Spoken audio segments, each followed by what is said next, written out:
So I get asked this question all the time, which is why doesn't my avoidant partner say I love you? So in this video, I'm going to cover the reasons why, which specific avoidant attachment style struggles with this the most, and a little bit about what the different avoidant attachment styles are, and what you really need to know.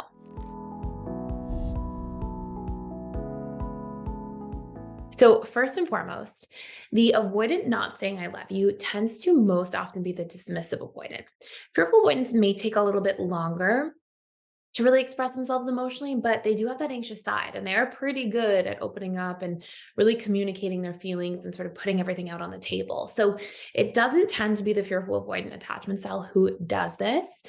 And I also want to let you know that different attachment styles tend to subconsciously carry these different ideas about timelines for which to express their feelings to this degree. So, we'll generally see anxious preoccupieds sometimes feel ready to say I love you as early as a month into dating, sometimes, 2 months into dating. Fearful avoidance generally won't say I love you until the 4 month mark or so, earliest at the 3 month mark and sometime between that 3 and sort of 6 month mark. Dismissive avoidance may take more than a year to really express this and may even avoid saying this at all. So there's some really crucial reasons as to why this happens. Dismissive avoidant attachment styles, they tend to deeply fear. We'll cover four major reasons here. They tend to deeply fear being too vulnerable. And the idea of saying I love you can feel like such a vulnerable thing. And they will do, they'll really go to great lengths to avoid having to communicate this, because that level of vulnerability really causes all of their fears that may have been dormant otherwise to come up and to, sort of spread to the surface and feel really, really uncomfortable. The second major reason for this is that dismissive avoidants very much struggle with shame hangovers. To use the words of Brene Brown, I think, what did she say? She says vulnerability hangovers. And this is actually like what I would describe the vulnerability hangover for a dismissive avoidant as being is a shame hangover more than anything. What happens essentially is when DAs express too much emotion, they then the next day or a little bit later on feel so overwhelmed by this. And then they usually feel this deep sense of shame. And for anybody of a different attachment style, you may be sitting here going, well, why would they feel shame about this? Like everybody says, I love you, or this is a normal part of society. But for dismissive avoidance, when they were vulnerable children, their needs did not get met. And a child's mind has a very difficult time and really can't look at their parents and say, oh, my parents are emotionally unavailable. It doesn't interpret things that way. Children's minds, they personalize everything. So the child looks at this experience and says, oh, there must be something wrong with me that I can't get my emotional needs met. I must be defective. And it's not necessarily this like conscious experience, but it's the set of feelings when they really need something and they don't know how to communicate it and they don't know how to express it and they really need that emotional connection and attunement and it's not there. They generally internalize that and store it with a sense of shame, right? It's like, okay, there must be something defective about me that my parents aren't really giving me the type of emotional nurturing that I need. So what you see is this wounding recreating itself, where if the dismissive avoidant were to say, I love you, often they experience intense shame after. And that can cause them to feel really, really shut down and frozen. And then dismissive avoidants cope with those feelings by withdrawing, by trying to shut down their emotions overall. The third major reason dismissal avoidants don't like to say I love you is because they tend to associate that if they say I love you, it will come with a lot of expectations and a lot of pressure. And they may feel trapped in a situation where it's like, okay, now I have to say I love you all the time, or now I have to emotionally express myself all the time. And I've had so many conversations with dismissive avoidant attachment style individuals over the years in my practice who said to me things like, well, once I say that, there's no turning back. Once I say that, this person's really going to expect a lot from me on an ongoing basis.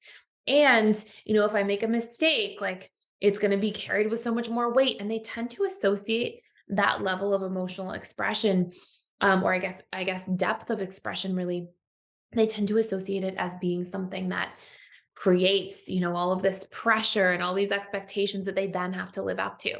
And that's not the case, right? We know objectively from the outside looking in that this is not the case, but a lot of dismissive avoidance, these are their subconscious programs. They interpret these things this way. Before I tell you the last major point here, We are doing for the month of May, Mental Health Month, we are doing free access to the Personal Development School, all of our courses, the daily webinars that I do, and we have other amazing trained coaches and facilitators that do them. 14-day free trial access to everything. So if you want to check it out, if you want to join me on a webinar, if you want to ask me any questions that you have, or any of our amazing coaches and facilitators that are there to support you on a daily basis, or get access to all of our courses, then you can check that all out for free using the link down below. And that will be available just for the month of May, Mental Health Month, if you want to gain free access. So check it out, and I hope you enjoy. And last but not least, the fourth major reason the dismissive avoidance won't say I love you is because they tend to associate this idea of love as being perfection. And it's so interesting because dismissive avoidance really do this thing in relationships where they're waiting for perfection, and they tend to flaw find, any little tiny thing to demonstrate that things are not perfect. And they use that oftentimes as a subconscious strategy to keep people at arm's length. And I've had a lot of dismissive avoidance over the years say things to me like, oh, Thais, I would never say I love you to a partner unless I knew it was the one. Or I'm waiting to say I love you for the person I'm going to marry. Or I'm waiting to say I love you for the person who's the perfect fit.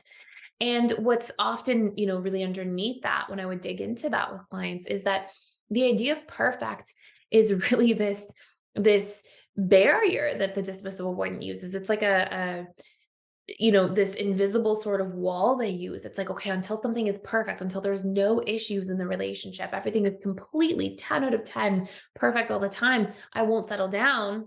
But what's really going on beneath the surface there is that dismissive avoidance flaw find and then push people away because they don't know how to communicate and work through problems. And they really don't know how to express themselves and what they need if something's missing. And so instead, they try to substitute this idea of perfection in there so that they don't have to deal with conflict, right? If the relationship's always perfect, we never have to go through a conflict. Whereas the reality of the situation is that there won't be a perfect relationship. It's not possible. We're human beings. We're going to have little friction points and challenges. And really, the strength and depth of a relationship comes from being able to work through conflict together, being able to really dig deep into things as a unit, resolve things, and deepen your understanding of one another through conflict, through the expression of needs, and opening up and using vulnerability as a tool to deepen the connection.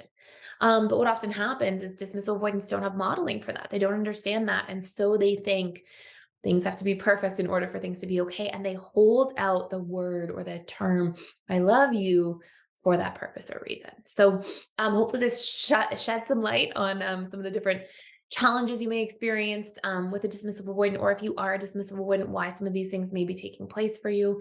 I hope you enjoyed this video.